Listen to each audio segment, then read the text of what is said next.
गोदी मीडिया का कमाल है ना, इनकी तो वैसी तैसी हमारा 4 साल से 10 साल का बच्चा कर देगा। आज दिन और दस्तूर खतरे में है कि नहीं है? लोकतंत्र और संविधान खतरे में है कि नहीं है? किसान, मजदूर, युवा, महिला, नन्हे मुन्ने बच्चे खतरे में है कि नहीं? आपके चेहरे पर धब्बा है, काली पुती है। आप शीशा पोछो, आईना पोछ के बार बार शक्ल देखो तो क्या होगा? भोकार छोड़ करके लोकसभा में रो रहा था, लोकसभा में रोता था कि नहीं? नमस्कार, आप देख रहे हैं दी कंटाप। हम मौजूद हैं सिंधु बॉर्डर पे।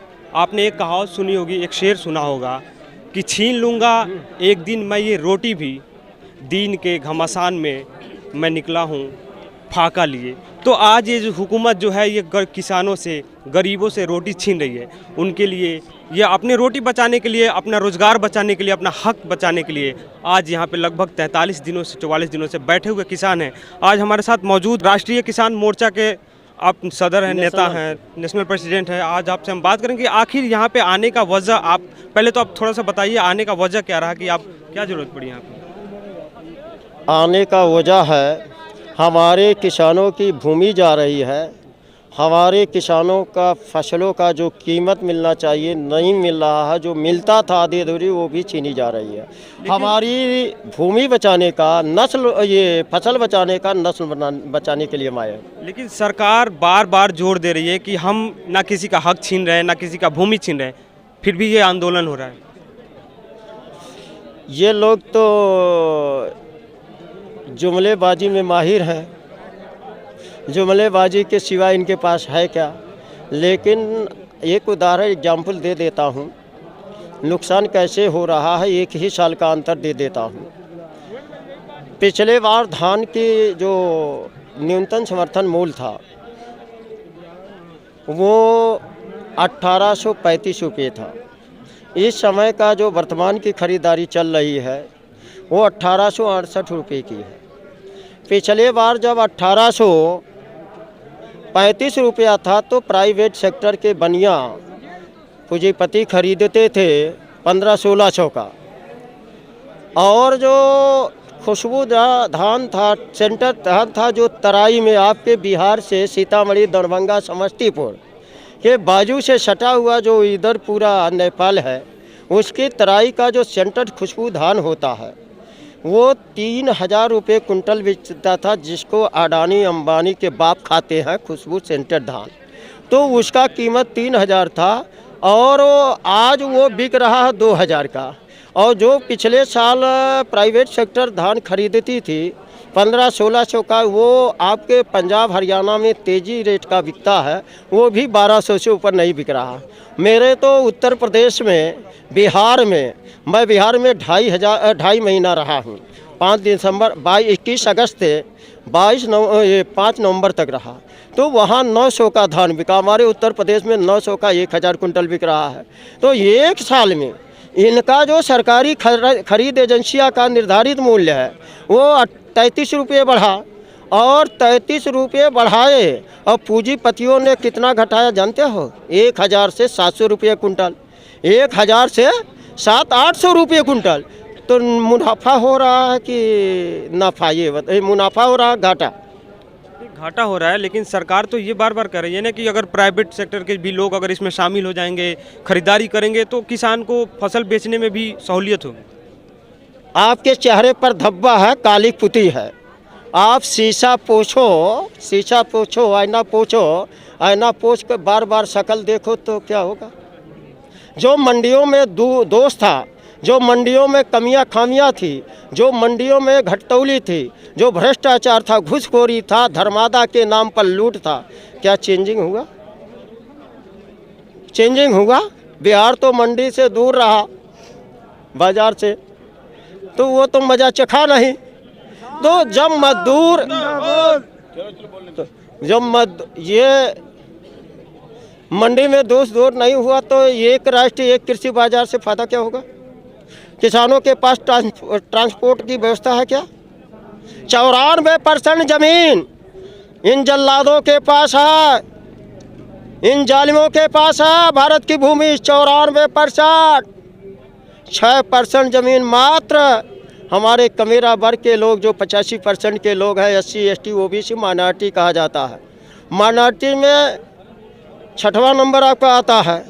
जैनिस्ट है, बौद्धिस्ट है, सिख है, ईसाई है, लिंगायत और मुसलमान भाई है। ये जो संविधान का संवैधानिक बात बता रहा हूँ, मैं गैर संवैधानिक नहीं है। मेरे बाप अम्बेडकर ने संविधान बनाया है, मैं संविधान का फॉलोअर हूँ। मनुस्मृति पर पेशाब करने वाला व्यक्ति हूँ, जानते हो ना। क्योंकि मसावात चाहता हूँ, मसावात इत्तेहाद चाहता हूँ और मजलूमों के साथ हूँ। मजलूम आज दिन और दस्तूर खतरे में है कि नहीं है? लोकतंत्र और संविधान खतरे में है कि नहीं है?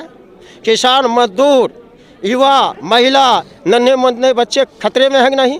जो गुलाम भारत में नहीं होता था वो आज़ाद भारत में हो रहा है। गुलाम भारत में एक भी आत्महत्या किसान नहीं किया है। और आज़ाद भारत के 74 साल में कितना आत्महत्या किया रिकॉर्ड है। इंटरनेशनल क्राइम ब्यूरो और नेशनल क्राइम ब्यूरो पर गूगल बाबा से पूछ लो, बता देंगे। और गुलाम भारत में $1 बराबर 1 रुपया था। 1917 में हमारा 1 रुपया डॉलर के 13 रुपये के बराबर था, समझ रहे हो। और आज $1 बराबर 74 रुपया है। हमारे देश के रुपये का वैल्यू जालिमों ने गिराया है। हमारे देश के फसलों का वैल्यू गिराया है।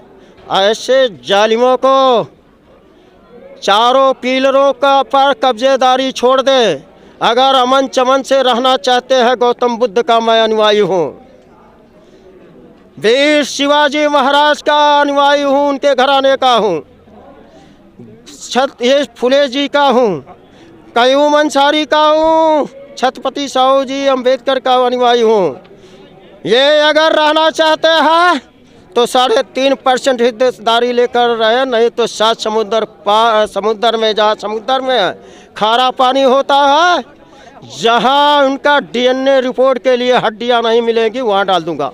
आप कई बार अपने बातचीत में बिहार का जिक्र किया, बिहार और उत्तर प्रदेश का, लेकिन इस आंदोलन को खासकर देखा जा रहा है कि ये आंदोलन सिर्फ पंजाब के किसानों का है और बताया भी जा रहा है। ये गोदी मीडिया जिसका हमारा राष्ट्रीय मूल निवासी बालक मोर्चा बन गया है, दुनिया का सबसे खतरनाक मोर्चा, जिसमें 4 साल से 10 साल के बच्चे शामिल हैं। ये भारत के प्रत्येक गांव में प्रभात फेरी करना शुरू कर रहे हैं। ये हर गांव में इनका जो इलेक्ट्रॉनिक मीडिया है, जो EVM मशीन इनकी अम्मा है, इलेक्ट्रॉनिक गोदी मीडिया इनकी अम्मा है, और गाय माता इनकी अम्मा है, भारत माता इनकी अम्मा है, जो जमुना इनकी अम्मा है, इनकी ऐठन है ना। ये हमारे 4 साल से 10 साल के नन्हे मुन्ने इनकी जो ये गोदी मीडिया का कमाल है ना, इनकी तो वैसी तैसी हमारा 4 साल से 10 साल का बच्चा कर देगा। और बिहार में जो समस्या है वही सारे देश में समस्या कमोबेश में है। बिहार तो जानते हो 10-12 जिला हमेशा बुड़ता है नेपाल के पानी से, है? उसकी व्यवस्था 74 साल में क्यों नहीं हरामखोरों ने किया? मेरा भी एक जिला है। मेरा भी जिला मैं जानता हूँ, 10-12 जिला, जितने भी जिले आपके हैं 38 जिले सबके बारे में जानता हूँ, और 40 लोकसभा उसके बारे में जानता हूँ। हाँ, इंटरनेशनल संगठन चलाता हूँ। मेरे नेतृत्व में प्रोटेस्ट है, अमेरिका में भी चल रहा है, अभी तो आपको मालूम नहीं है। तो ये हरामखोरी की भी हद होती है। तो ज़मीन आपके पास 0.5% है, माइनॉरिटी के पास